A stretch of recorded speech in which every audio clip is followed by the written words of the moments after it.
Hey there, Dogg from Air fans. Evan Benton coming back at you. Just getting over the old Hurricane Ida, which has been the reason for my absence, if you've been wondering. Um, so, yeah, just got internet back today. The hurricane was on the 29th. You can do the math there. We were out of power for 5 days. And long story short, if you would like to support the channel, now would be a good time. We're fine. We were fine.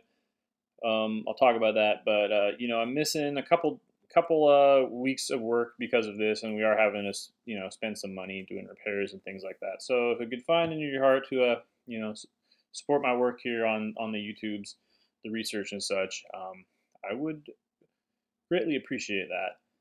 So our situation was a lot better than a lot of other people in the state here. Our neighborhood came out of it pretty good. We lost shingles, which I have put back up. We had some water damage due to the lack of shingles and the rain, and so we had some fences blow down, but they were old fences anyway. So not too bad. We lost power for about 5 days. Um, a lot of other parts of Louisiana got hit way worse than us. So Grand Isle got completely wiped out. St. Charles Parish, Houma, Thibodaux, those places got hit really hard, and even the eastern part of New Orleans, or sorry, the western part of New Orleans took a much more direct hit than we did here. We're in the eastern part of New Orleans, on the edge of St. Bernard Parish. So for us, we didn't get any flooding, but some of those places did get 10 or 12 feet of water. So to them, it was like their Katrina. So heart goes out to those people, and if you can help, them at all, help them before me. But you know, here I am. So I guess the reason that the power was out was a big piece of infrastructure. So not even really local power lines going down, but just a big high voltage line just plopped into the river there, and they weren't able to recover it. So originally they were telling us it would be up to a month, but they turned our power back on a lot sooner than that by tapping into the other the other grids around the city that weren't damaged, just kind of patching in somehow. Science. Um, so I think the death toll right now stands at 13 people in Louisiana due to the storm, and a lot of those are due to carbon monoxide and things like that happened after the storm.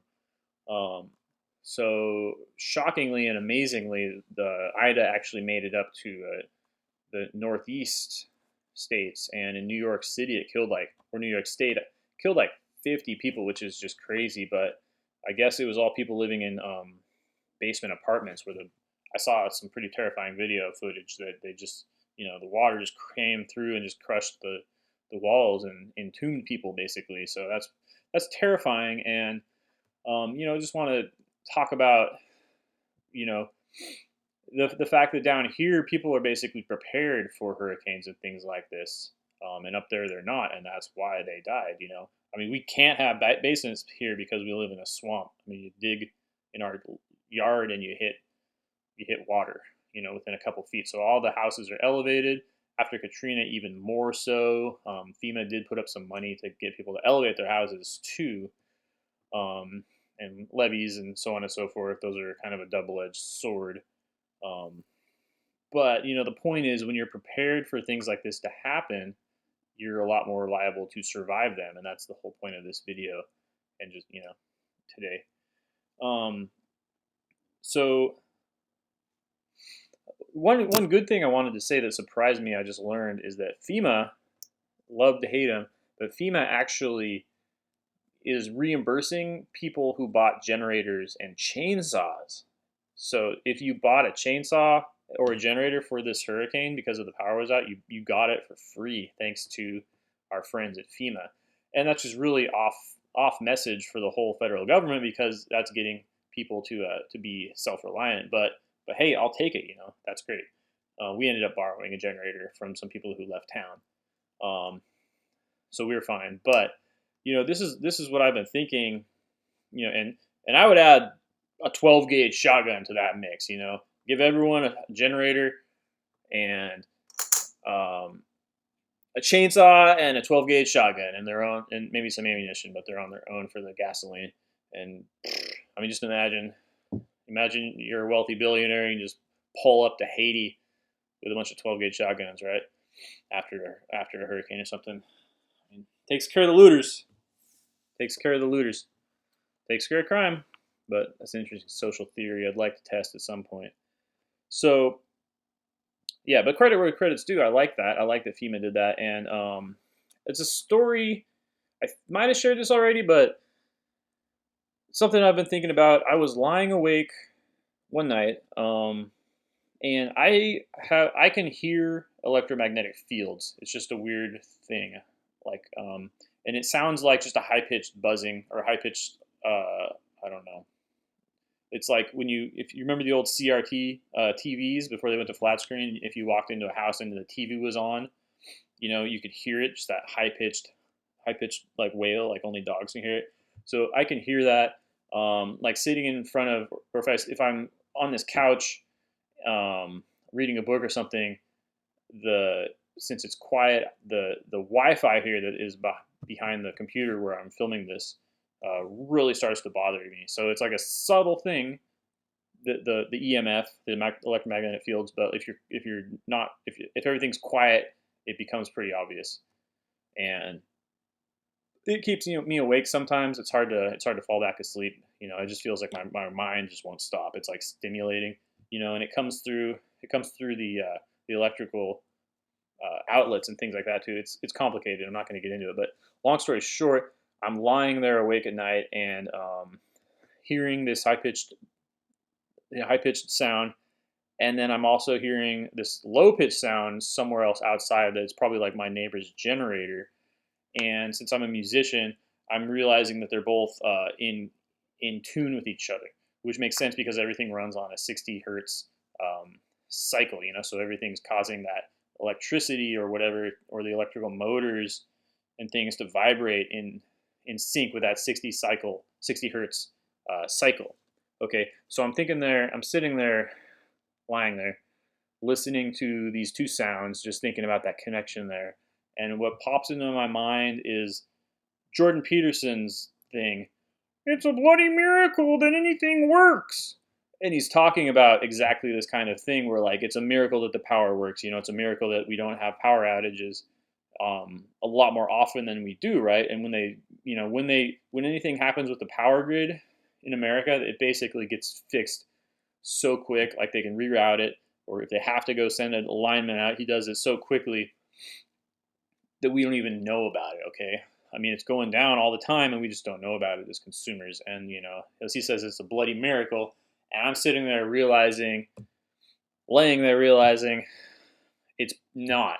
It's not a miracle. It's by design, because they're just trying to get us dependent on this stuff. Okay, they're trying to get us dependent on the grid and not capable of taking care of ourselves, basically, when push comes to shove.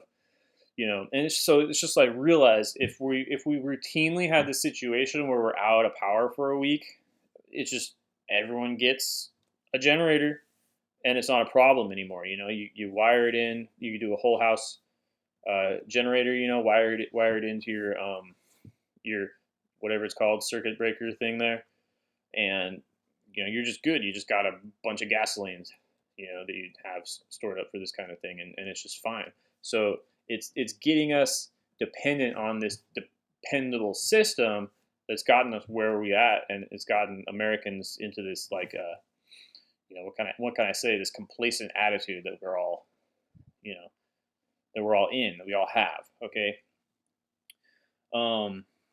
And so another problem that you wouldn't know unless you lived in a hurricane prone area is that a lot of the smaller cities, like suburbs around a major city, are dependent on the major city for power, because they don't want to have the power plants in their cities or their parishes. And that's called the not in my backyard effect, the NIMBY effect, if you're into city planning. and so just like power plants are dirty and smelly and they pollute, and so they lower your property value, and so you don't want to have them, and you rely on, these giant centralized grids, like we have a nuclear power plant that supplies a lot of our energy that's, I don't know, like it's like 3 hours upriver from here. Um, but so first of all, the power grid is centralized, and so when you take out the big power lines, you wipe out, like we lost 6 parishes were entirely without power thanks to Hurricane Ida.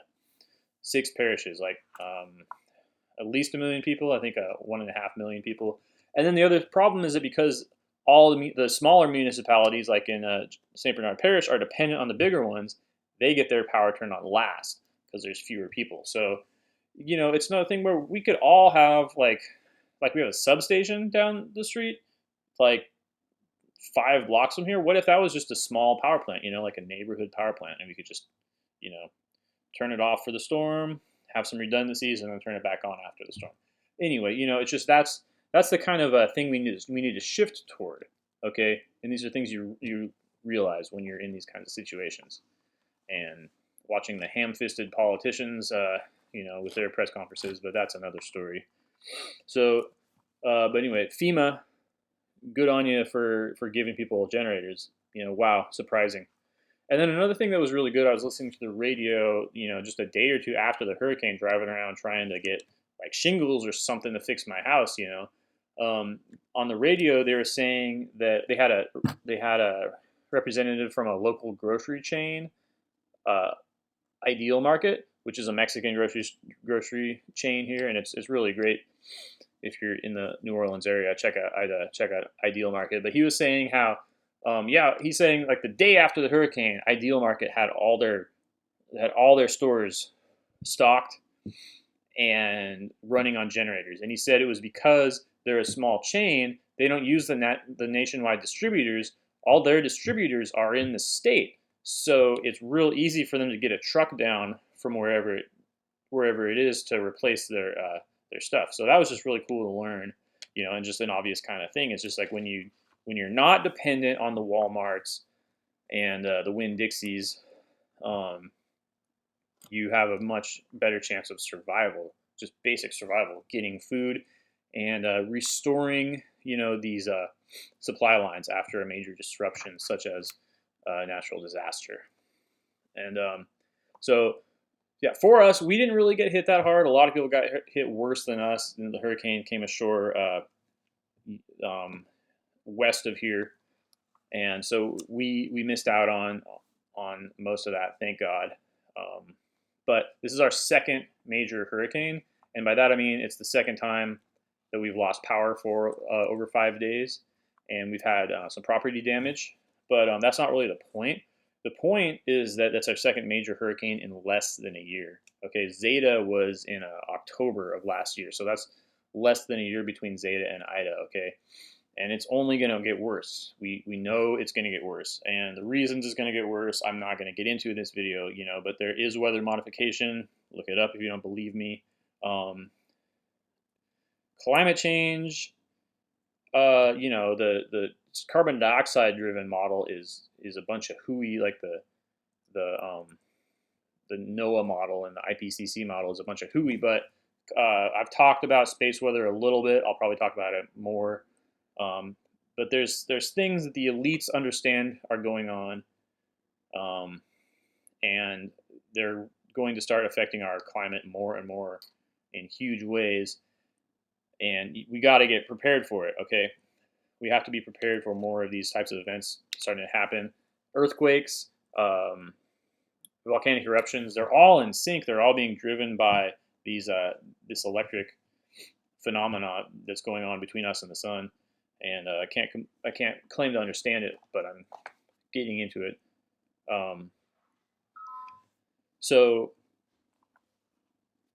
So as I mentioned in other videos, these people, these chaos cultists, as I call them, that's the rulers, the powers that should not be.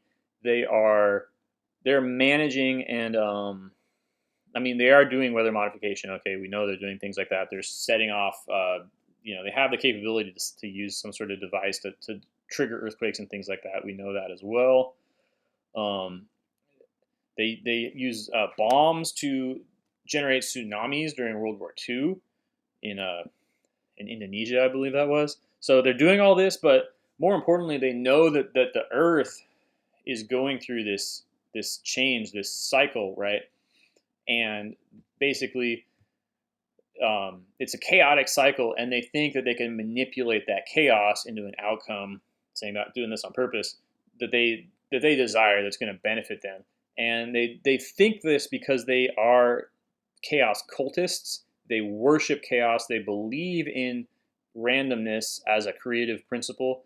Um, and so they basically think that they can, like, if you roll a dice, if you do a random process, they can make it all come up sixes, just by using some of like magic, some principle, right? They think they can cheat. That's the whole point, is that the people who are in charge believe that they can cheat, and they can manage the outcome of these natural disasters to their benefit. Okay, so that is what is going on. And I texted a friend of mine right after we got power, or right after we came back, because we left overnight. Okay, we went up to the North Shore. When we came back to survey our damage, I texted a friend and I said, "This is going on," and he said to me, "And so it begins." And that was just a thought that triggered a lot of stuff in my brain that I'm talking about right now. And what begins is this cycle. Okay, we're already into it. There was a hurricane, as I mentioned. There was Zeta last year, so we're into this. It's been picking up. It's been picking up for several years now, and it's only going to get worse. All right, and the effect that it's going to have on society is going to be huge, and we need to shift our focus, and I need to shift my focus from. We need to shift our focus to a survival mindset. Okay, we need to stop thinking about. We got to start making like tough choices, about what's gonna be able to help us survive the times that are coming up, the cataclysms that's coming up.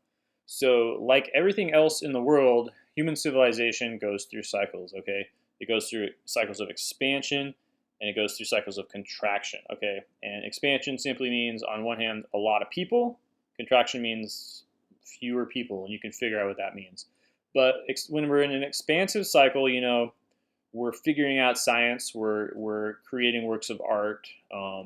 There's probably going to be like economic peace, prosperity, and contraction is the converse. It's just doing what you can to survive and preserving the things that we can to get us through to that next period of expansion, which is coming. Okay, so it's not the end of the world by any means, but the people who are going to succeed in a contractive cycle, in a survival end of the cycle, in a trough, are different from the people who are going to survive when times are good.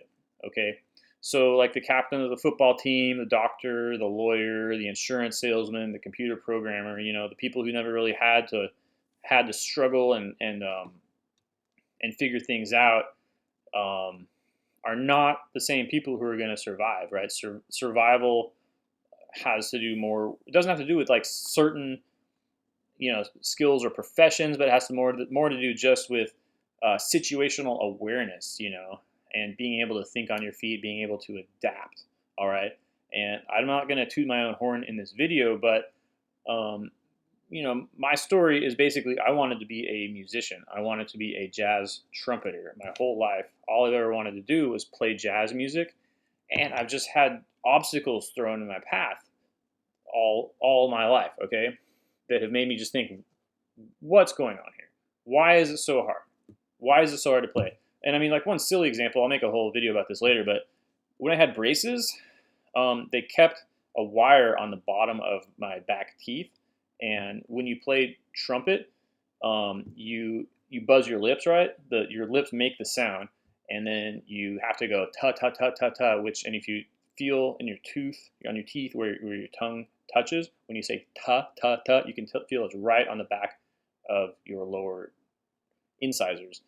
And so every time it it made me so I couldn't play trumpet, okay, because of this orthodontics thing that was left on me, and I had no idea that I could have just had it taken off. But from the time I was 17 when I got it off until the time I turned 30 and I started figuring shit out for myself, it was an immense pain in my lip or on my tongue, and that's just a weird thing that happened to me. Like, I mean, I can't say that a lot of people can relate to that kind of experience, but I'm going through life and not able to do the things I want to do. Okay. And then COVID comes along and all the venues shut down, and I'm like, thank God I never made it, as a musician, because I would just be screwed now. Right. And I would just imagine my mentality, I mean, I was a liberal. I was a hardcore anarchist, feminist, even kind of a person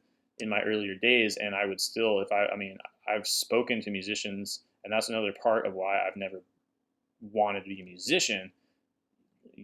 After I started figuring stuff out, is they are all leftists, liberals, and hardcore about it, and not germane to our discussion today, not prepared for a survival mentality, not prepared to make the shift from an expansion mindset to a contraction mindset. So, I've always been confronted with things that make me question reality, that make me question the value of myself personally, and just make me think something is wrong here. Something is wrong with this whole Hollywood TV show, chicken in every pot, 2-car garage, suburbia, utopia that we have, and I could never put my finger on it, but more and more, I'm figuring out specifics, like historical examples of how things came about, and now I'm making YouTube videos to just try and explain these kinds of things, like impart the lessons that I've learned.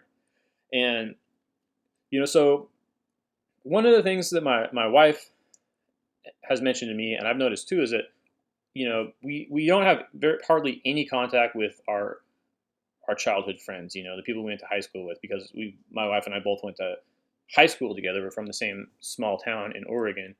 And she's been saying to me, and I've been noticing this too, that the people that we still are in contact with from our childhood are not the same people that we were friends with, right? So I was like, we were both kind of like punk rock kids in those days, and all those people are just off doing God knows what. And the people that we maintain relationships with, admittedly, it's on Facebook, so it's not much, but the people that we maintain relationships with are really just like the blue collar, like down to earth, people with children, and like their own businesses and things like that. It's just and I never would have like spoken to these people. I wasn't like mean, or like I was never the cool kid, so it wasn't that kind of a thing. It was just didn't appeal to me. I didn't understand that was what was important about a friendship, was just having someone you could trust, and someone you could depend upon, So just a really, interesting thing of what you learn as you grow up, in age, and watch the people around you age. So one big shift I have to make in my mindset is regarding the economy and my place within the economy. And this is hard, even though Danny and I have been working towards building like a homestead type of a thing here in New Orleans for the past 5 years. We're doing the chickens, we're doing the bees, we're growing our own crops, but what we've been trying to move towards is trying to fit that into the local Louisiana like economy, and like make money selling stuff, okay, like growing a cash crop. And it occurs to me that we need to shift our focus towards growing things that we can just survive on, And so that's a big shift in mindset that I need to make, and I'm struggling with, And one thing that helps me through that I don't think very many people do understand, is that I do understand that the center of our lives and the center of our society needs to be the church. So as we are embarking on this new phase of contraction, we need to keep in mind the church, the Christian faith, which is based on Jesus Christ and the one true God, and all that stuff that I'm poorly equipped to really discuss on my YouTube channel at this point in time, because I'm still very, very new to the Christian faith. But I mean, what I'm saying here is that the church is the center of our society. The church is the center of our Western society, and it has been for as long as anyone can find evidence for. Okay, and I mean the physical center of our society. Okay, I mean the of course I mean the spiritual and the intellectual center of our society, but the physical center of our society. Okay, every town used to have a town square, and the center of that square was a church. Okay, and the people would spend 6 days of the week going out to the periphery and doing their jobs, whether that would be in the fields or the forests or the workshops or going to different towns and things like that. And then on the one day, they would come back to the church and worship. Okay, but and of course this relates to just like basic economic things of going out and getting your goods from the countryside, bringing them to the city to sell them, and back and forth. And this is this dynamic between the periphery and the center of civilization is totally lost. And in America, I mean, we were watching a YouTube video from some Russian girl, and she was talking about just this town in far eastern Russia, and she was saying, this town, this is where I'm from, and she was basically embarrassed about the town, but she was young. She was like she was in college, so she was like all college kids. She's embarrassed about this being from the small town. She wants to go to the city where the nightlife and excitement is.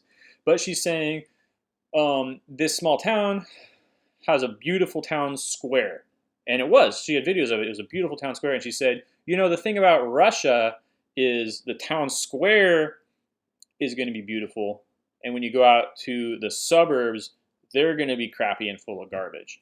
And when you go to America, the town square, the downtown, is going to be full of garbage and homeless people, and and closed down buildings, closed down shops. But when you go to the suburbs, then the suburbs are nice. Okay, and we can all relate to that. And this is just, again, is part of the thing of keeping us all conveniently trapped in our little suburban utopia, right? Easy to see, but we need to restore this, okay? And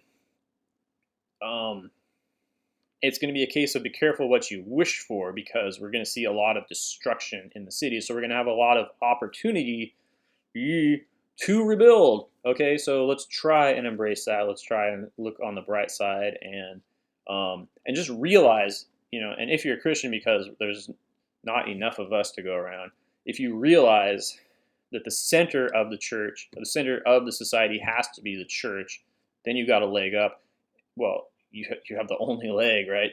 The only salvation, and you're the only one. You might be the only one in your peer group, in your survival group, or your whatever, that can explain this concept to them, because they're going to be like, okay, I like to work, or I like to have 10-pound cans of dried black beans, but I don't know what to do with the center. I don't know what the focus of my life is going to be. Okay, and this is the problem, because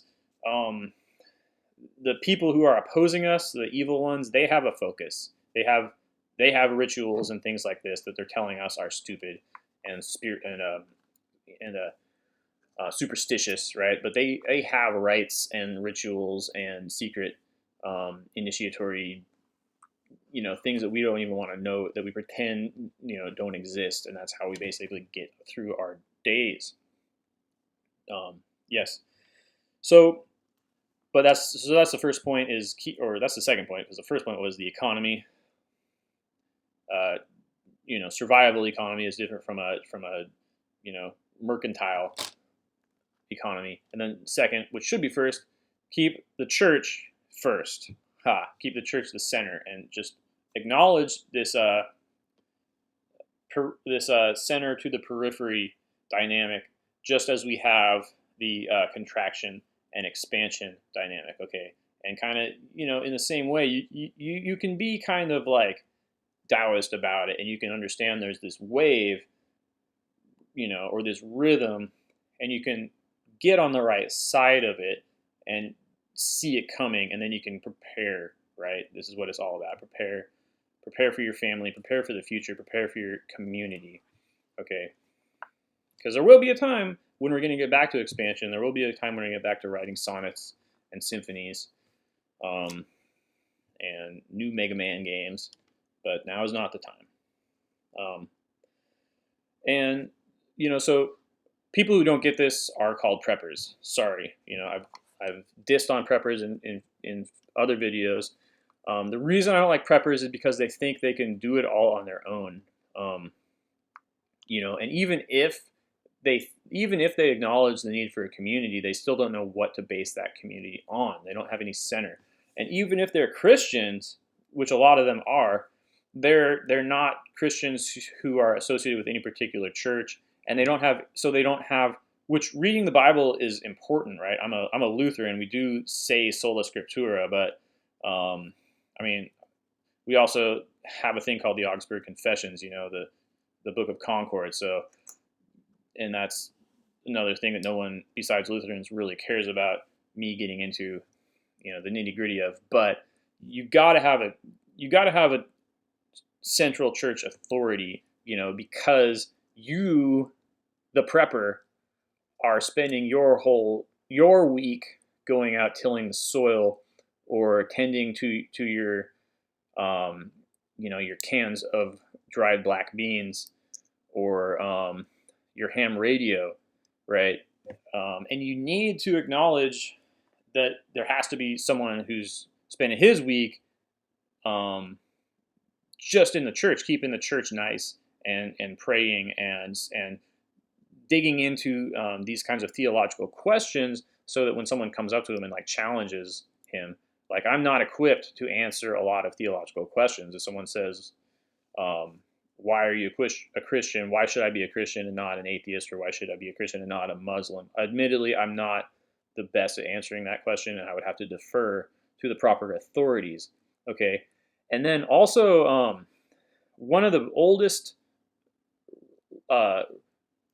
roles of the clergy that we don't really respect anymore is the role of a mediator in the society. Okay, we've taken that and put it all into the civil framework. So you're going to take someone to court, right? You're going to sue them if you disagree, or if you have some sort of a dispute with them, right? And how much better would it be if you just had them and sat down together with a priest or a pastor and talked through your issues?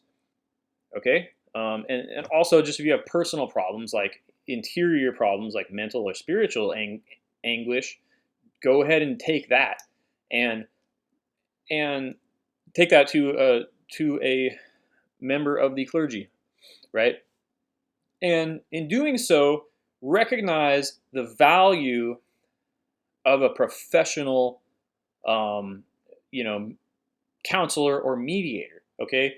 And agree that because that's valuable to you, you're going to set aside a certain amount of your harvest, whether it be your crops or your livestock, or bandwidth on your ham radio, or whatever, and set that aside for the church and for the individual pastors. Okay, because you value that, because you need that, you recognize the need for that. You put that up to help that person subsist, right? Survive, right? Prepare. And so that used to be like the rulers. And a lot of people nowadays, just that's all they see, is that, well, we need a government to do that, right? And it might be a king, it might be a president or something, but we can't make our own decisions, and we can't settle these disputes, so we need to have the state come in, and the state's going to be donezo pretty soon. And then, also the thing of the church. The final point about the church is the church as a rallying cry for you and your little band of survivors. Okay, you're not going to get anyone to like die for an ideology, right? You're not going to have a communist. Oh, good lord, like a commune, a post-apocalyptic commune is not going to really work, guys. I mean, just because people aren't going to, they're going to have disagreements about what it means and things like that.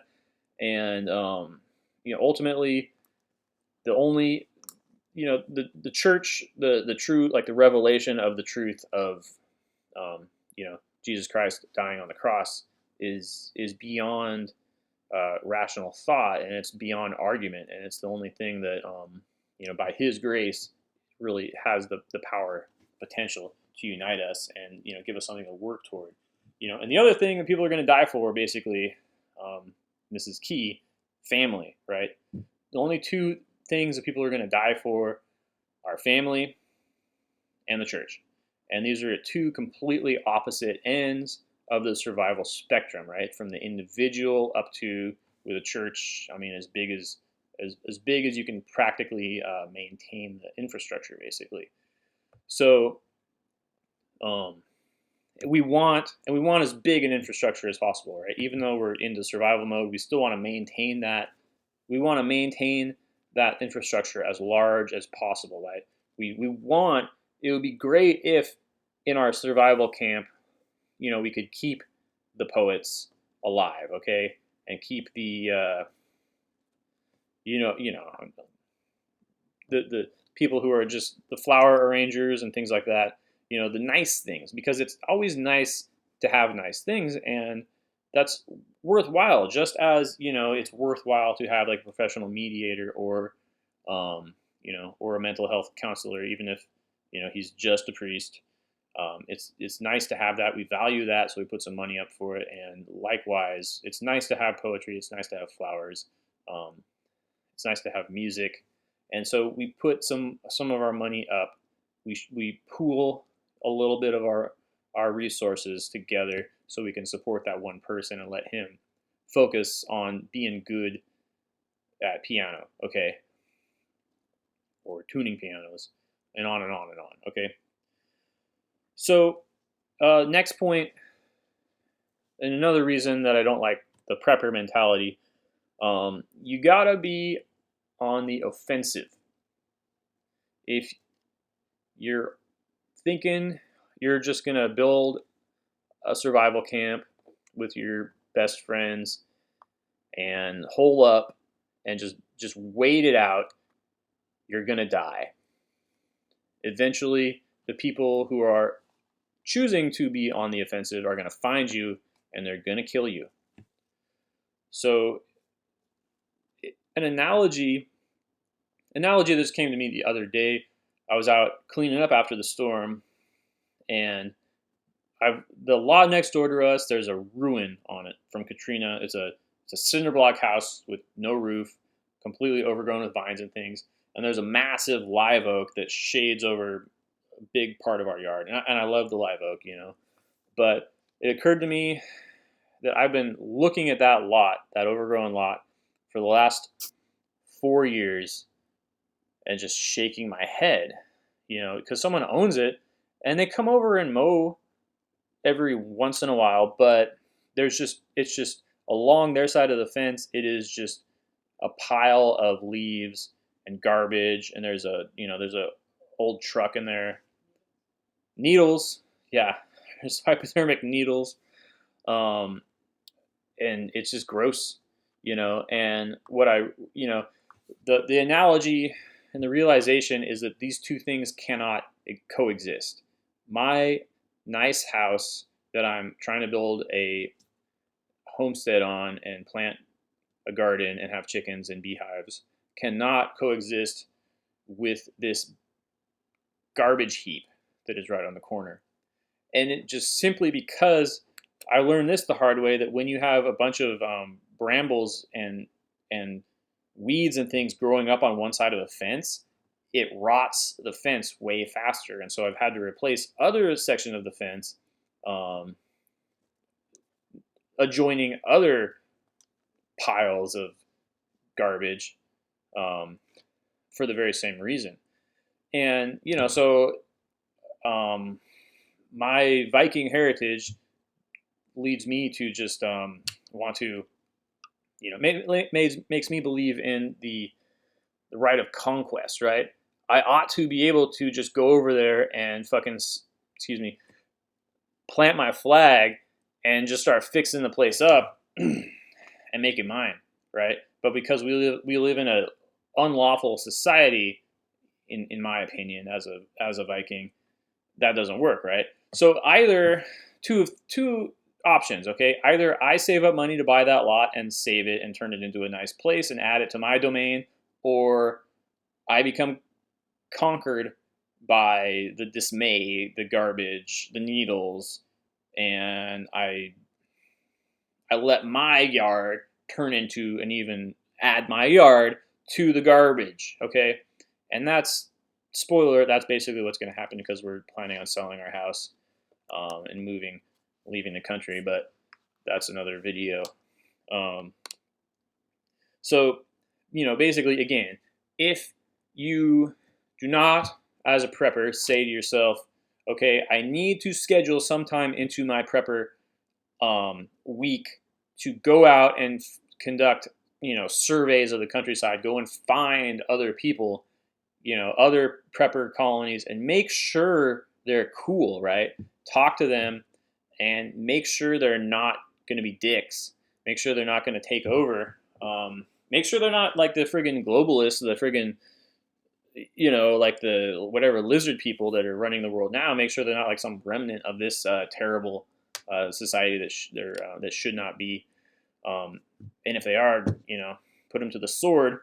But if you're not doing that, if you're not actively being on the offensive, you're dying. You're going to die, right? Because the best defense is a good offense. It's just something you have to do. You're going to die. Your children are going to die. And ultimately, you're going to die and your children is going to die and your colony is going to be wiped out because you're not prepared. You're not prepared for the eventuality of other people preparing in this way and going on the offensive against you. So to bring this all into the topical world we live in, I'll make the connection that it's informational. Information warfare is the fight that we're really fighting now in the this World War III scenario that we find ourselves. All right, decision making, information gathering, and decision making are the primary skills that we need to be cultivating. So yeah, get your guns, get your fishing poles, get your whatever they're called, the cars the cars that'll survive the EMF. I'm not savvy to all that kind of stuff with like pre 1988 whatever cars. Get all those. Of course, get books. Because we're gonna lose the internet. And get the whatever. What's the one called? The one that lets you build bombs. Anarchist cookbook. Yeah, get that one. But be able to use that knowledge, okay? That's the key. Be able to think and understand you're being lied to and like take information from all these different sources and assimilate them, synthesize it, and make decisions, okay? So in light of all that, if you have decided to take what people are calling the jab, the clot shot, you will die. You will die and your children will die. And I don't even mean that you will die because you will have a reaction to the poison. It's because you have proven to the universe that you have very, very deficient decision-making abilities. And that is why you will die. Whether you die of that thing or another thing, you will surely die. And I've been thinking, it comes down to, this is a watershed moment. Do we really need to belabor that point? But it comes down to if you didn't know how to use the internet, which is probably going away, you know, but if you didn't know how to use the internet prior to COVID, you are screwed because this is the point where it's too late. Okay, 2021 is the year where it's too late for you. You know, we've always said ignorance is not an excuse, but some people, blah blah blah, bad childhood. Ignorance is not an excuse. Okay, if you're ignorant, if you don't know how to use the internet, and if you somehow got convinced that taking this thing that had no evidence behind it, and the people who were giving it to you had no liability for damages, and if you give it to your children, God help you, God help you, God have mercy. If you give this thing to a 16-year-old because it's proved right, or if you give it to a 12 to 15-year-old. Because it's got the EUA, or if you give it to someone younger than that, I don't know if there's hope. I really don't know. You're lucky that I'm not the one who's judging you on Judgment Day. Let's just say that. But anyway, forgot where I was going there. But yeah, if you took the jab, you're not going to be in my survival party. So yeah, so anyway, this is just things you learn going through a hurricane, things you think about. And leave some comments down below if you thought this was interesting. Please subscribe to my channel, share this video, and again, we would really appreciate any support you're able to give to the channel at this time, because we are in some sort of a hardship situation. So think about that. This has been Evan Benton. My channel is Dogg for Mayor, and thank you, and have a calm and non-windy day.